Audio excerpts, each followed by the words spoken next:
Assalamualaikum warahmatullahi wabarakatuh. Halo semuanya, perkenalkan kami dari kelompok 2 dengan anggota saya sendiri Madinatus Sabiludina dengan NIM 11210183000050, Indah Nuzul Farafani dengan NIM 11210183000057, Safa Nabila dengan NIM 11210183000037, Ana Nursyifa dengan NIM 11210183000064, dan Ratna Fauzia dengan NIM 11210183000044 dari program studi pendidikan guru madrasah ibtidaiyah Fakultas Ilmu Tarbiyah dan Keguruan UN Syarif Hidayatullah Jakarta akan memaparkan presentasi hasil dari laporan studi lapangan dengan judul Implementasi Nilai-Nilai Pancasila di Era COVID-19. Untuk pemaparan presentasi yang pertama akan disampaikan oleh Ana Nursyifa. Kepadanya kami persilahkan. Ya baik, terima kasih kepada moderator yaitu Madinatus Sabiludina. Saya Ana akan menyampaikan hasil dari laporan kami. Yang pertama itu ada latar belakang dari permasalahan tersebut. Nah, latar belakangnya itu dikarenakan adanya pandemi COVID-19 ini mengubah sistem kehidupan bersosial yang cukup signifikan, yaitu berupa pembatasan interaksi yang terjadi di kehidupan bermasyarakat dengan tujuan untuk memutuskan rantai penularan COVID-19 ini. Nah, Pancasila sendiri memiliki makna itu sebuah nilai karakter yang dapat diimplementasikan ke dalam kehidupan masyarakat bangsa Indonesia. Nah, Pancasila ini memiliki nilai-nilai yang dapat menguatkan Indonesia sebagai bangsa, yaitu antara lain persatuan, solidaritas, dan gotong royong yang dibutuhkan dalam menghadapi pandemi global COVID-19 ini. Ya. Next. Yang kedua itu ada rumusan dari masalah tersebut, yaitu mengenai apa itu Pancasila. Terus yang kedua itu apa aja nilai-nilai yang ada dalam Pancasila, dan yang ketiga itu mengenai bagaimana implementasi nilai-nilai Pancasila di era COVID-19 ini. Ya. Yang selanjutnya ada tujuan dari masalah yang kami angkat itu ada yang pertama mengetahui makna dari Pancasila itu sendiri, dan yang kedua itu mengetahui nilai-nilai yang ada di dalam Pancasila itu bagaimana. Yang terakhir itu untuk mengetahui cara pengimplementasian dari nilai-nilai Pancasila di era COVID-19 ini, apakah dilaksanakan dengan baik atau tidak. Selanjutnya. Next.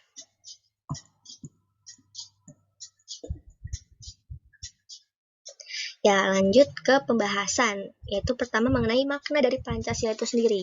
Nah, Pancasila itu adalah seperangkat nilai yang terangkai secara holistik menjadi gagasan dasar tentang konsep dan prinsip yang menjadi pandangan hidup masyarakat, bangsa, dan negara Indonesia. Nah, fungsi Pancasila dan perwujudannya itu ada yang pertama ada Pancasila sebagai pandangan hidup bangsa. Nah, Pancasila sebagai pandangan hidup bangsa ini merupakan basic belief system karena memuat gagasan dasar mengenai kehidupan yang dicita-citakan dan wujud kehidupan yang dianggap baik. Yang kedua itu ada Pancasila sebagai dasar negara, yaitu merupakan sumber dari segala sumber hukum. Dan yang terakhir ada Pancasila sebagai ideologi nasional, berupa nilai instrumen, nilai praksis, dan nilai instrumen dan nilai hakiki. Ya. Untuk selanjutnya akan dibahas oleh Ratna Fauzia. Pada Ratna, dipersilakan. Baik, saya akan melanjutkan presentasi dari Ana Nursyifa. Langsung saja, nilai-nilai Pancasila. 1. Sila pertama Pancasila. Ketuhanan yang Maha Esa mengartikan bahwa warga negara Indonesia mempercayai dan bertakwa pada Tuhan dan disesuaikan dengan agama serta kepercayaan masing-masing orang. 2. Sila kedua Pancasila. Kemanusiaan yang adil dan beradab mengandung nilai kemanusiaan. 3. Sila ketiga Pancasila. Persatuan Indonesia mengandung nilai persatuan. 4. Sila keempat Pancasila. Kerakyatan yang dipimpin oleh hikmat kebijaksanaan dalam permusyawaratan perwakilan mengandung nilai kerakyatan kerakyatan. 5. Sila kelima Pancasila. Keadilan sosial bagi seluruh rakyat Indonesia mengandung nilai keadilan. Next. Implementasi nilai Pancasila di era COVID-19. 1. Sila pertama mengajarkan nilai keimanan kepada takdir Tuhan. Manusia boleh berencana, tapi hasil akhir di tangan Tuhan Yang Maha Esa. Wabah COVID-19 adalah bagian dari ujian dalam kehidupan yang harus semakin menyadarkan kita tentang kekuatan di luar kekuatan manusia. 2. Sila kedua menunjukkan bahwa setiap orang wajib memperlakukan satu sama lain dengan memperhatikan etika, sehingga muncul rasa memanusiakan manusia. 3. Sila ketiga yang merujuk pada nilai persatuan, di mana dapat diwujudkan dengan memperkuat empati kemanusiaan sehingga melahirkan persatuan dan gotong royong untuk menyelesaikan masalah. 4. Sila keempat dapat diwujudkan dengan adanya kebijaksanaan pemimpin dan elite politik untuk menghasilkan kebijakan negara yang benar-benar berorientasi pada kepentingan rakyat dalam menangani pandemi dan dampaknya pada keberlangsungan penghidupan.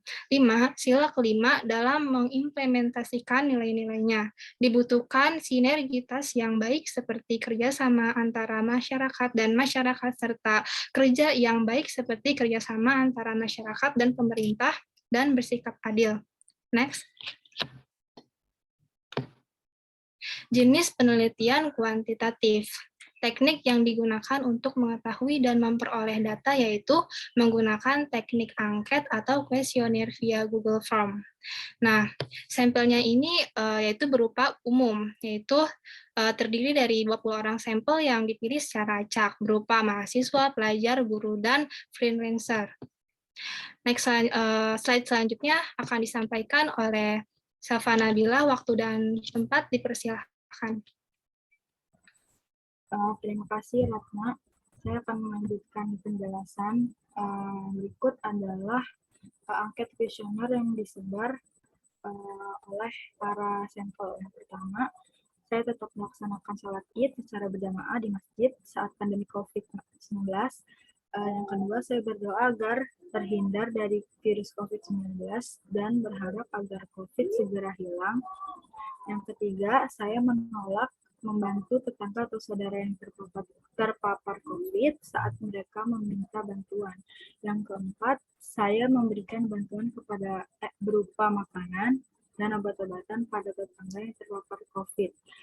Yang kelima, saya hanya akan memberikan bantuan pada tetangga terdampak COVID yang satu suku saja. Yang keenam, saya mengajak orang-orang untuk selalu mengikuti protokol kesehatan dan menjaga jarak untuk bersama-sama menanggulangi COVID-19. Yang ketujuh, saya ikut dalam kegiatan demonstrasi, kampanye, atau kegiatan massa lainnya saat pandemi COVID sebagai bentuk menegakkan demokrasi. Yang kedelapan, saya mengikuti pemilihan ketua RT sesuai dengan protokol kesehatan. Yang kesembilan, saya memilih untuk tidak menggunakan masker di tempat umum saat tren penurunan angka positif sebagai bentuk perwujudan hak. Yang terakhir, yang ke-10, saya mengapresiasi langkah pemerintah dalam menanggulangi penyebaran COVID dengan pemberian vaksin secara menyeluruh.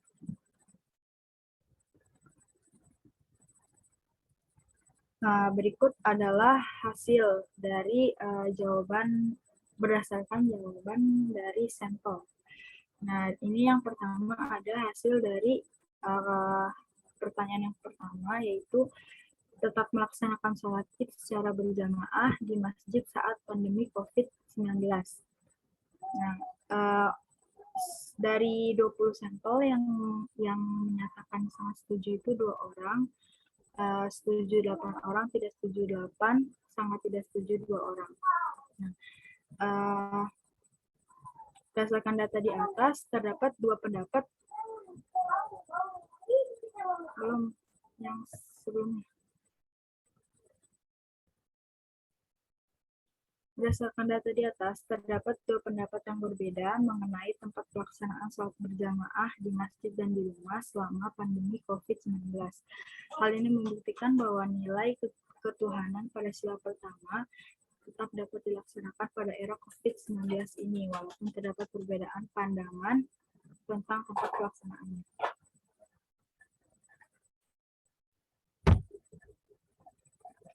Nah, jawaban responden dari keterangan kedua adalah berdoa agar terhindar dari virus COVID-19 dan berharap agar COVID segera hilang.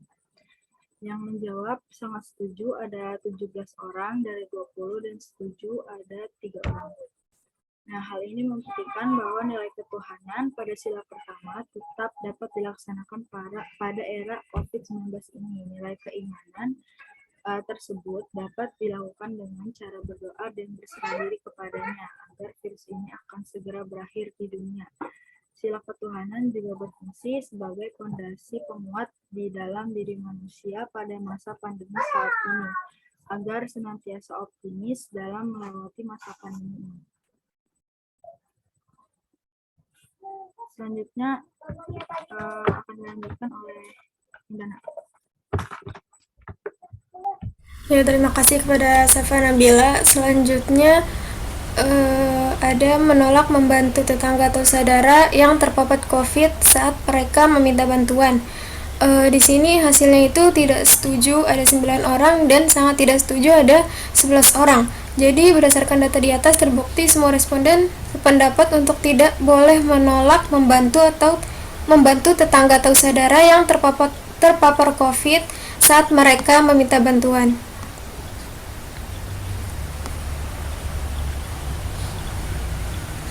Kemudian selanjutnya itu ada memberikan bantuan berupa makanan dan obat-obatan pada tetangga yang terpapar COVID. Di sini ada sangat setuju ada 10 orang dan juga setuju ada 10 orang. Jadi hal ini membuktikan bahwa di era COVID-19 sekalipun nilai kemanusiaan yang ada pada sila kedua tetap bisa dilaksanakan dengan baik dan sebagaimana mestinya. Implementasi nilai-nilai pada sila kemanusiaan di era COVID dapat berupa pemberian bantuan berupa obat-obatan atau makanan pokok kepada yang terdampak COVID. Kemudian ada hanya akan memberikan bantuan pada tetangga terdampak COVID yang satu suku saja. Di sini ada tidak setuju 7 orang dan juga sangat tidak setuju 13 orang. Jadi berdasarkan data di atas terbukti semua responden menyatakan sependapat tentang ketidaksetujuan jika hanya memberikan bantuan pada tetangga terdampak COVID yang satu suku saja. Selanjutnya ada mengajak orang-orang untuk selalu mengikuti protokol kesehatan dan menjaga jarak untuk bersama-sama menanggulangi COVID-19. Di sini ada sangat setuju 10 orang dan tidak setuju 10 orang. Jadi hal ini membuktikan bahwa di era COVID sekalipun nilai persatuan yang ada pada sila ketiga tetap dapat dilaksanakan dengan baik. Pengalaman nilai persatuan di era COVID ini salah satunya dapat dilakukan dengan cara bersama-sama menjaga jarak serta berdiam diri di rumah sesuai dengan aturan yang dibuat oleh pemerintah. Kebersamaan inilah yang akan mempercepat penanganan pandemi. Selain bersama-sama mematuhi kebijakan pemerintah, pengamalan sila persatuan juga dapat dilakukan dengan saling membantu, berbagi, dan berkolaborasi tanpa melihat ras, suku, ataupun agama. Kemudian ada ikut dalam kegiatan demonstrasi atau kampanye. Kegiatan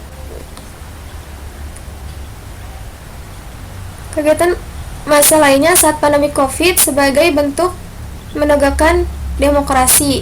Sini ada yang paling tinggi itu ada tidak setuju 13 orang dan yang paling rendah itu ada sangat setuju 1 orang dan sangat tidak setuju 1 orang.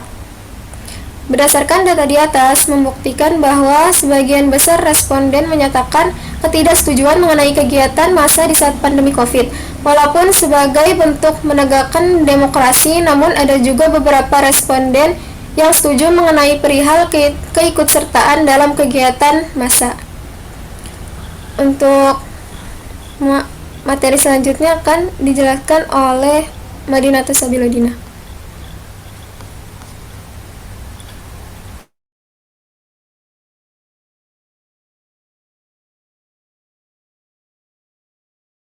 Baik, materi selanjutnya yaitu kuesioner tentang mengikuti pemilihan ketua RT sesuai dengan protokol kesehatan. Di sini didapatkan data Sangat setuju 7 orang dari 20%, 20 orang, dan setuju 13 orang dari 20 orang. Hal ini membuktikan bahwa di era COVID sekalipun, nilai kerakyatan yang ada pada sila keempat Pancasila tetap dapat dilaksanakan dengan baik. Implementasi nilai kerakyatan di era COVID, salah satu bentuknya ialah tetap patuh atas kebijakan yang dibuat oleh pemerintah dengan tujuan sebagai bentuk preventif atau pencegahan penyebaran virus COVID ini. Dengan cara mendukung kebijakan pemerintah dalam penerapan SBB, menjaga jarak, dan selalu cuci tangan menggunakan masker ketika keluar rumah. Slide selanjutnya.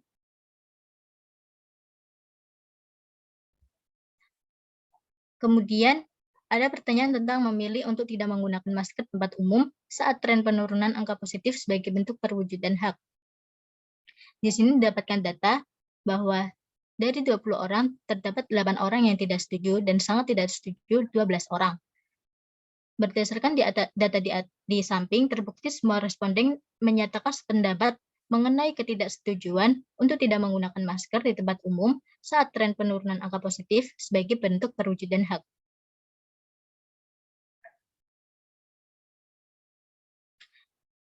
Oke, untuk selanjutnya ada mengapresiasi langkah pemerintah dalam melakukan penyebaran COVID dengan pemberian vaksin secara menyeluruh.